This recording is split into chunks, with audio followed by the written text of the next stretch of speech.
Let's explore 7 of the most common reasons why kids have temper tantrums and practical things that we can do to prevent them. Now, I think it's safe to say that tantrums are one of the more challenging aspects of raising young children. They're difficult to address even in the best of times, and of course, things are even more difficult when we're tired or when we're low on patience. Now, fortunately, there are only so many causes behind most tantrums. So, if we can learn to recognize these patterns and identify the things that most commonly lead to tantrums, then we can prevent many of them even before they happen. Let's begin with reason number 1, unexpected transitions. Any sudden transition from one activity to another can cause a tantrum. And this is true even if the new activity that you're going to be transitioning over to is something that the child typically enjoys doing. And the reason for this is that kids don't always have time to think rationally about what's coming up next. Instead, they're primarily focused on the fact that whatever they were doing suddenly was disrupted. And again, this can lead to a tantrum. So the solution in this kind of scenario is to make these transitions more gentle and more predictable. And a great way to do this is to simply offer up a 2 or a 5-minute warning that a change is coming. This allows kids to wrap up what they're doing and to mentally prepare for what's coming next. When it comes to more routine transitions that are a part of our children's everyday lives, it can also be helpful to add subtle cues or subtle triggers well ahead of time to better prepare them for the transition. So for example, when it comes to bedtime, rather than just offering up a 5-minute warning, which isn't a lot of time for kids to wrap up what they're doing at the very end of the day, we can actually start to plant subtle cues upwards of 30 minutes before the transition by doing things like turning off or turning down some lights around the house, maybe turning off or turning down some music in common areas, maybe closing the blinds, maybe tidying up a little bit. These kinds of things can send subtle cues to our children that the day is winding down and pretty soon it's time for bedtime. Reason number 2, lack of control. No adult wants to spend the entire day being told what to do, when to do it, or how to do it. And yet, as parents, we often spend our time micromanaging the lives of our children. For example, when it comes to getting them ready for bed, we often tell them to brush their teeth, clean their room, change into their pajamas. We give them a specific order, and we don't offer them a lot of freedom or choice. And unfortunately, this approach can lead more often to tantrums because kids don't have a sense of independence. They don't have a sense of autonomy. We're giving them too much structure. And at the end of the day, to make matters even worse, this can really limit their growth and development. The solution is to provide them with more opportunities to make choices. So for example, when it comes to younger children, we can ask simple questions like, do you want to clean your room first, or would you rather brush your teeth first? Do you want to read a short story before bed, or would you rather play quietly for a few minutes? As kids get older, rather than presenting them with options, we can simply set clear expectations or boundaries and then allow them to make choices within that framework. So we can set a bedtime or a curfew and then allow them to come up with their own bedtime routine. Reason number 3, rejected feelings. As parents, we often fall into the trap of rejecting the feelings of our children. For example, we might find ourselves saying, "You don't really feel that way," or "You're only saying that because you're tired," or "There's no reason to be so upset." Unfortunately, by rejecting their feelings, we're far more likely to cause a tantrum than we are to convince them that they should feel differently. A much better approach is to acknowledge their feelings by putting them into words. For example, imagine a child tells you, "Billy took the toy I was playing with and now I hate him." Well, instead of rejecting their emotions or rejecting their feelings because we don't like the word hate or the way that they're using it, instead what we can do is identify what it is that they are feeling, choose a word to describe that feeling, and then put it into a sentence that we can then use to show them that we understand what it is they're going through. So for example, we might say, "Boy, you're really angry right now." Now, importantly, we don't need to agree with their feelings. We only need to acknowledge them. This creates an opportunity for them to feel understood, to vent their frustrations,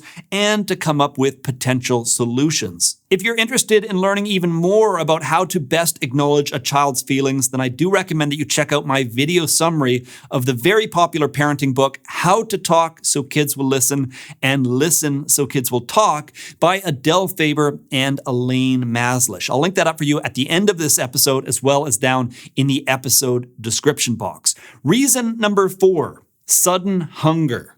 Sometimes a tantrum suddenly appears without a clear explanation, and when this happens, it's worth considering that the child may simply be low on energy due to hunger. Now, unfortunately, kids don't always realize when they're hungry. Instead, this tends to manifest with them simply having less ability to manage their emotions or their impulses. So, the solution to this kind of situation is to keep healthy snacks available throughout the day. Things like bananas, applesauce pouches, cheese slices. These kinds of snacks should always be available so that once you recognize that a child is starting to have some difficulty managing their emotions or managing their impulses, you can offer them a snack to try to resolve the situation before it gets worse.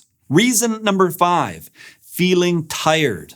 Lack of rest is another common cause of tantrums, and as with feelings of hunger, kids don't always realize when they're tired, and unfortunately, letting them know that they're tired only tends to make the situation even worse. So the solution here is to solve sleep-related issues proactively before the child is exhausted. And typically, this involves having a predictable sleep and nap schedule. Of course, it's also important that we're prepared to adapt when plans or activities disrupt their normal routine. Now, in some situations, offering them a quick snack or a quick meal a little bit early can compensate for a loss of sleep when their routine changes. But as a general rule, it's much better to find another opportunity or another time for them to catch up on the sleep that they need rather than just relying on snacks. Now, it's worth noting that factors such as hunger or exhaustion aren't always the root cause of a tantrum, and yet they can amplify the effects of another cause. So even in a situation where you know exactly what is causing the tantrum, it can still be beneficial to offer the child a snack or to have them take a quick nap. Reason number 6, social rescuing.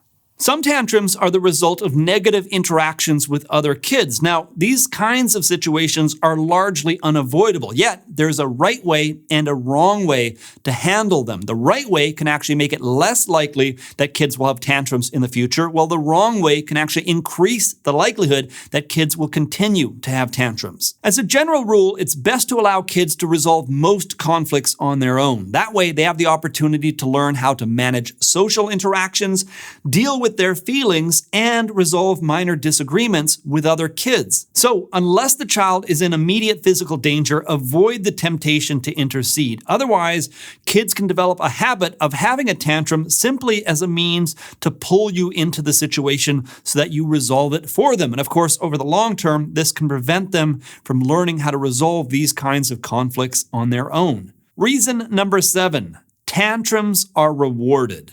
No parent likes it when their child has a meltdown, and yet our efforts to resolve a tantrum can inadvertently incentivize kids to have even more of them. And that's because the actions that we take to resolve the situation, for example, catering to their need for more attention in a specific situation, can actually serve as a reward that reinforces the behavior and eventually turns it into a habit. The problem, of course, is that some of their needs are legitimate. So, what is the best way to address recurring tantrums?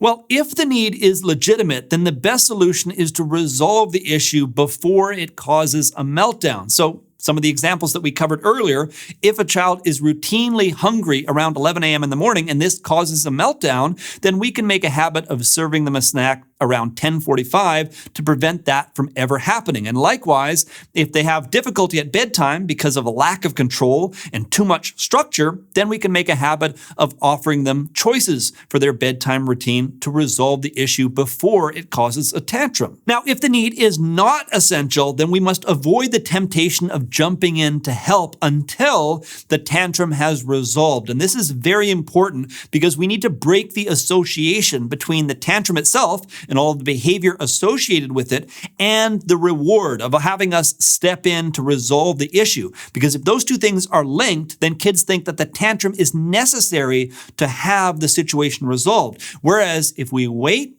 and only step in to help once they have calmed down and the tantrum has subsided, then we can break that linkage, we can resolve the situation, but doing so in a way that doesn't reinforce the negative behavior. Now, with all 7 of the causes that we've covered here in this video, generally speaking, the best solution is to be proactive. Now, of course, we can't see the future, but what we can do is we can learn to recognize patterns and we can look for opportunities to soften transitions, acknowledge feelings, offer choices, provide snacks, schedule naps, let kids resolve their own conflicts, and avoid rewarding meltdowns. For more useful parenting advice, click the subscribe button and turn on notifications so that you don't miss out on future videos.